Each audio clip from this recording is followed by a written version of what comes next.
Momento do Discipulado.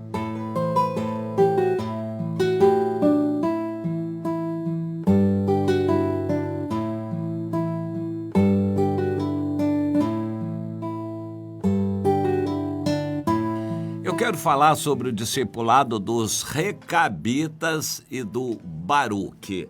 Quero me basear no livro de Jeremias e mostrar que o discipulado não é algo estático, dogmatizado, que possa ser registrado em uma cartilha. Vamos fazer uma cartilha de como discipular pessoas. Não dá para fazer isso. O discipulado é muito dinâmico, é um relacionamento pessoal. Há um que recebe, que segue, é o discípulo, e há um líder, o discipulador, que mais experiente, mais antigo, vai orientar o mais novo. Os detalhes são variáveis, as maneiras de discipular são bem diferentes. Existem muitas igrejas que estabelecem o seguinte: o discipulado, uma vez por semana, é uma reunião onde vão se encontrar os dois. Não, a gente não pode dogmatizar isto. A gente depende das circunstâncias. O relacionamento, esse relacionamento pessoal, precisa se manter por todos os dias, pelo menos no início, nas primeiras semanas de discipulado. É um contato todos os dias que precisa ser feito.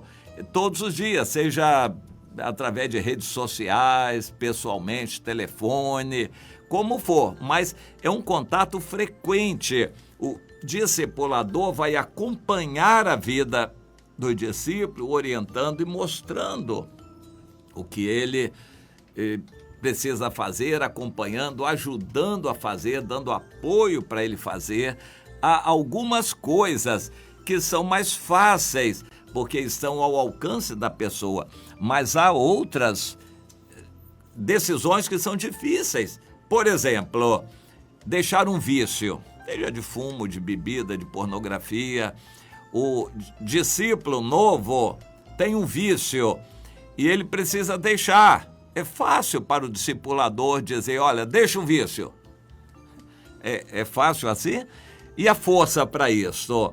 Se é um vício, já se enraizou na pessoa. Não é tão simples e rápido assim para deixar o vício. O discipulador tem que entender isso, ter paciência, amor, ajudá-lo, dar alguma ajuda com amor, orar com ele, até vê-lo liberto daquele vício. Dizem estudos que para a gente estabelecer um vício, um hábito, a gente precisa fazer a mesma coisa 14 vezes. Depois que você fizer da mesma forma 14 vezes, aquilo já se torna um hábito. Para desfazer aquele hábito ou vício, você precisa deixar de fazer 21 vezes. De onde tiraram esses números? De observações, verificações. 21 vezes.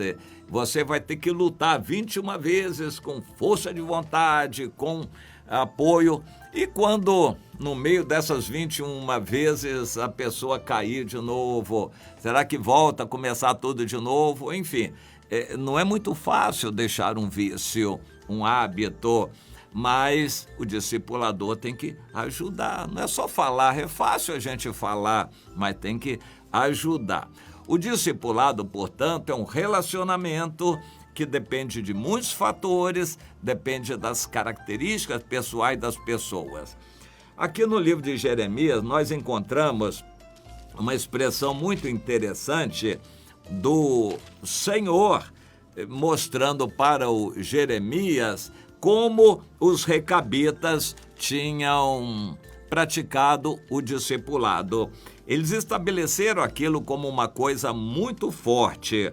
E o Senhor falou: Jeremias, meu servo, convida esses recabitas. Eram pessoas mais sérias, recatadas, e eles valorizavam o Jeremias. Não seguiam propriamente, mas valorizavam o Jeremias, que era um sacerdote.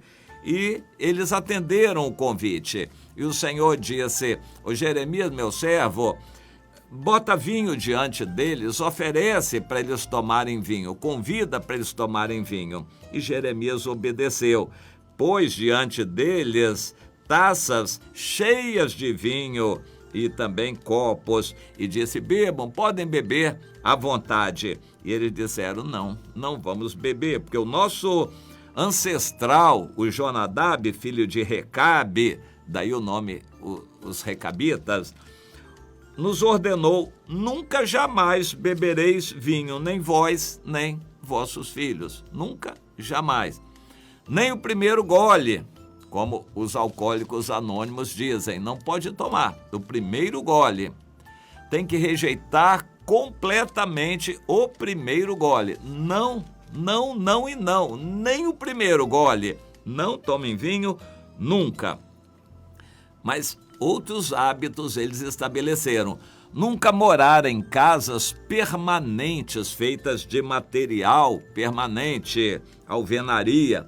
Eles tinham que morar em tendas todos os dias. E eles obedeceram. E isso passou de pai para filho, foi um costume gerado entre eles, e embora morassem e habitassem no meio dos filhos de Israel, eles mantinham aquele padrão. Para nós isso é muito importante. O novo discípulo, o novo crente, precisa se integrar entre os outros crentes para viver os costumes dos outros crentes e ser apoiado e aprender com o exemplo dos outros crentes que vivem uma vida santa. Essa é a ideia que Deus quer nos passar de santidade, uma vida separada. Nós não vamos viver o padrão do mundo.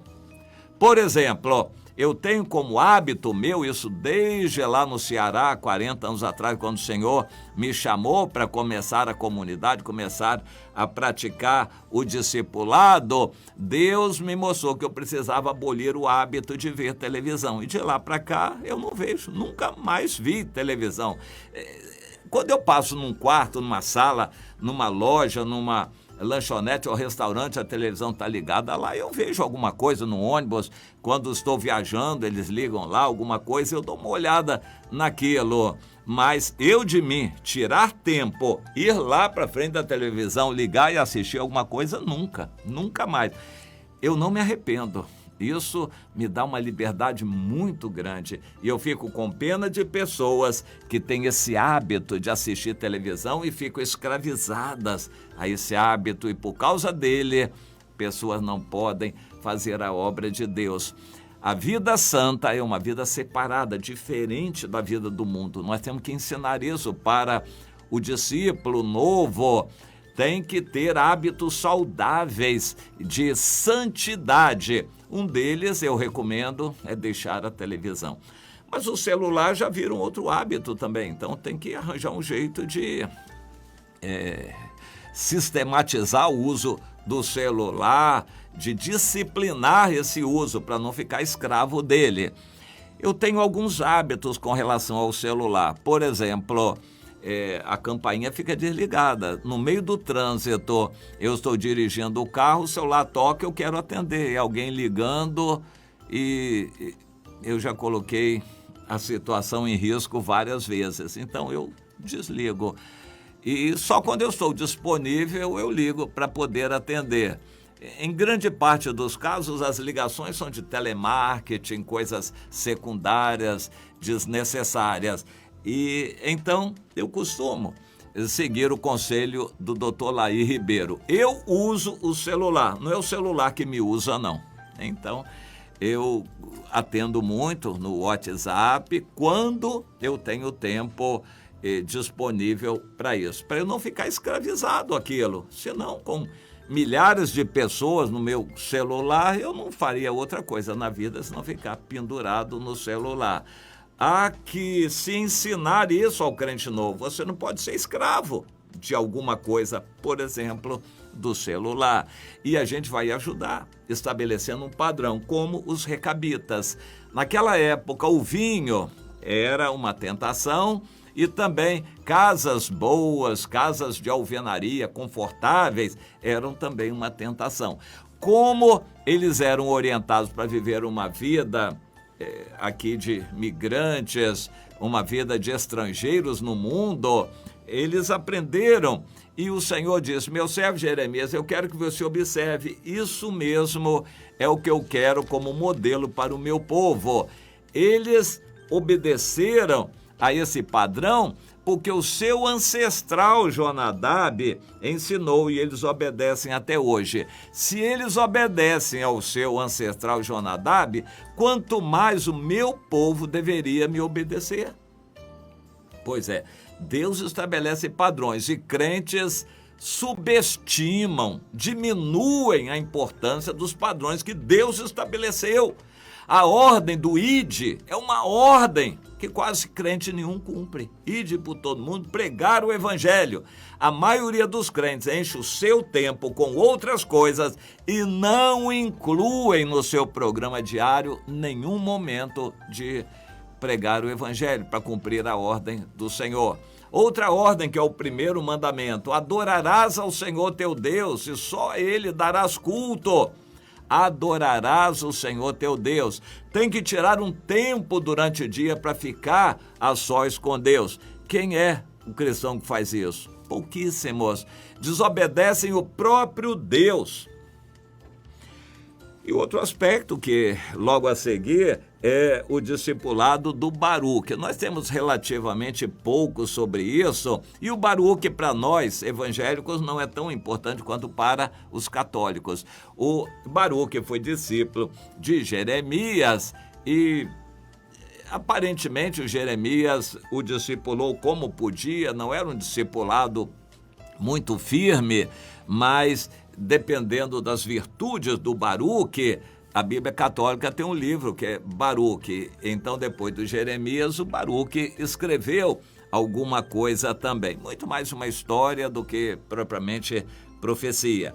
Mas o Baruque aprendeu com o Jeremias em condições excepcionais. Às vezes o Jeremias estava preso, como em Jeremias no capítulo 36, e o Baruque ia dar apoio. O Baruque escrevia, era um escrivão, ele atendia o Jeremias ditava, o Baruque escrevia.